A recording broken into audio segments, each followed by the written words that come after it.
My dear student, class fourth, मैं रीता मिश्रा, आपकी Hindi teacher. तो बच्चों, आज हम आपको हिंदी रीडर का चैप्टर 2 का अगला टॉपिक बताएंगे। जैसा कि हमने आपको बताया था कि एक गांव था, उसमें 4 अंधे रहते थे। 4 के चारों एक ही गांव में पैदा हुए थे। तो बच्चों, जब वो किसी चीज़ के बारे में सुनते थे तो आपस में बातचीत करते थे, कानाफूसी यानी कि आपस में बातचीत करते थे और उसको जानने की इच्छा रख करते थे कि हम भी जाने कि मतलब क्या है, कैसे, हर चीज़ के बारे में जानना चाहते थे। तो जब एक दिन गांव में एक हाथी आया तो हाथी को जानने की इच्छा हुई उनकी कि हम कैसे जाने कि हाथी क्या चीज़ है और कैसा है। तो भीड़ को हटाते हुए हाथी के पास पहुंच गए। जब हाथी पास आ गए तो एक अंधा बोला, महावत भैया, हम लोग हाथी को टटोल कर देखना चाहते हैं। क्या करना चाहते हैं?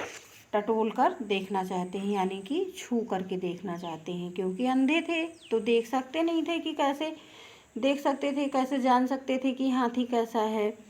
तो उन्होंने महावत से कहा कि महावत भैया, हम हाथी को टटोल कर देखना चाहते हैं, यानी कि छू करके देखना चाहते हैं, टच करके।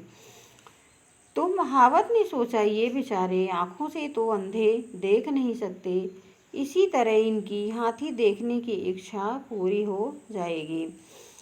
महावत बोला, देख लो सूरदास। सूरदास यानी सूरदास मीन्स क्या होता है?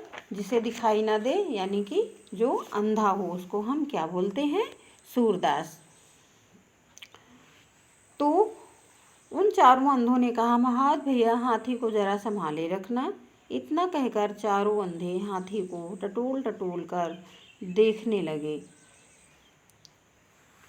तो पहले अंधे के हाथ में हाथी का पाँव यानी उसका पैर आया।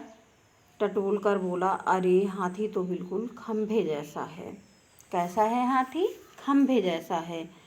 दूसरे अंधे ने हाथी का कान टटोला। वो बोला, अरे नहीं, हाथी तो थाली की तरह है। और तीसरे अंधे के हाथ में पेट लगा तो वो अच्छी तरह टटोल कर बोला, तुम दोनों झूठ बोल रहे हो, हाथी मटके जैसा है, यानी कि मटका जैसा है, घड़े के जैसा है। तो चौथे अंधे के हाथों में सूंड आई। तीनों अंधे अलग अलग तरह से हाथी के बारे में बता चुके थे, इसलिए उसने बड़े आराम से सूंड को ऊपर से नीचे तक टटोला। फिर कड़क कर बोला, तुम सब बेकार की हाँक रहे हो, हाथी तो रस्सा जैसा है। तो बच्चों, चारों अंधे एक दूसरे को समझ नहीं पा रहे थे। हाथी के जितने अंग जिसके हाथ में आए थे वो अपनी अपनी बात रख रहा था, अपनी अपनी बातें बता रहे थे। कि कोई कह रहा था कि हाथी मटके जैसा है, कोई कह रहा था हाथी थाली की जैसा है, एक कोई अंधा बोल रहा था कि नहीं, हाथी खंभे जैसा है, और चौथा अंधा जो था वो बोल रहा था कि नहीं, हाथी रस्से जैसा है। तो बच्चों, इस तरह से चारों अंधे टटोल टटोल करके यानी छू करके, स्पर्श करके, टच करके जान लेते थे कि ये जानवर कैसा है, ये चीज़ कैसी है। तो बच्चों, बाकी का हम आपको कल बताएंगे। Bye, good day.